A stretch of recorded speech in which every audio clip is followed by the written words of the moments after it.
These satellite images show Chinese settlements on the territory of Bhutan, a tiny kingdom in the Himalayas. The villages, sprouting in the north of the country, pose a security challenge to India.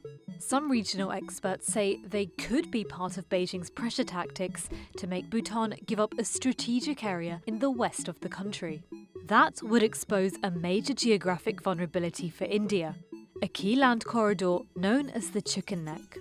Bhutan overlooks this tiny bridge of land about 20 kilometers across, which connects the main part of India with India's northeastern territories. Over the last few years, China has built military facilities, roads, and buildings in northern Bhutan. Here's why China is quietly expanding into its neighbour's territory. Bhutan is just half the size of South Carolina, yet it is strategically important to both of its powerful neighbours. It's historically an ally of India, and it has a long-standing border dispute with China, which claims at least 3 major areas of Bhutan. And the claim on this area in the west, known as the Doklam Plateau, puts India on edge. In 2017, New Delhi and Beijing nearly went to war when Beijing tried to extend a road in this remote territory bordering China's Tibet. It's a high point that would give China ability to oversee India's movement through the Siliguri corridor, the Chicken Neck. Robert Barnett is an expert on China-Tibet border issues. He and his colleagues were the first to identify early Chinese constructions in the north of Bhutan in 2016. Barnett says the area could be a bargaining chip to get to the Doklam Plateau. China says, we will give up our claim to these areas in the north if you give us what we want in the west. So this is how China creates pressure in negotiation. Beijing's expansion in the north of Bhutan started 3 decades ago with a single hut for 4 Tibetan herders, according to Chinese officials. China's claim to this area was that these Tibetan herders were living in this one hut, and now we see that new villages have emerged here.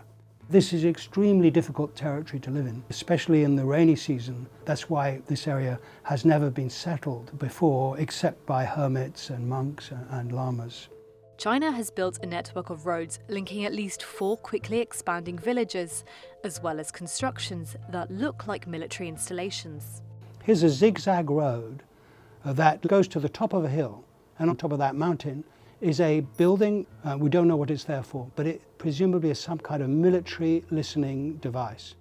Over the last few years, China has been encouraging more of its citizens to relocate to the new villages. Last December, Chinese authorities showed photos of residents of newly built homes holding portraits of the country's leader.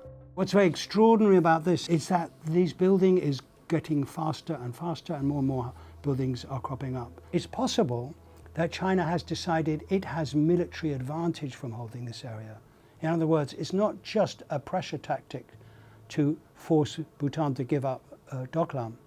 It's also an opportunity for China to set up military listening posts south of the Himalayas, which will give it advantage over India.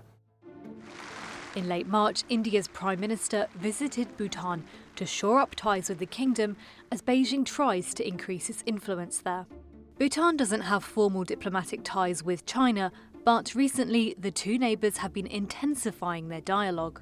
In October 2023, the Bhutanese foreign minister visited Beijing. As a result, the 2 sides expressed their mutual desire to complete border talks as soon as possible.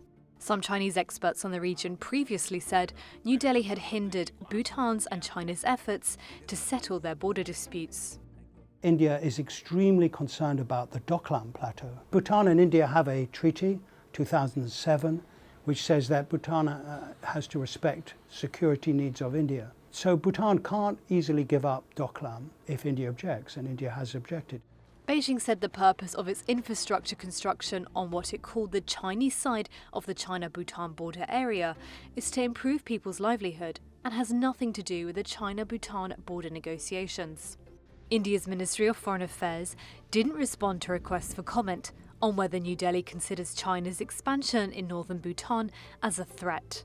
Bhutan's embassy in New Delhi said it doesn't comment on the ongoing border talks between Bhutan and China. But it added that the government of Bhutan will always uphold and safeguard the country's territorial interest during the boundary negotiations.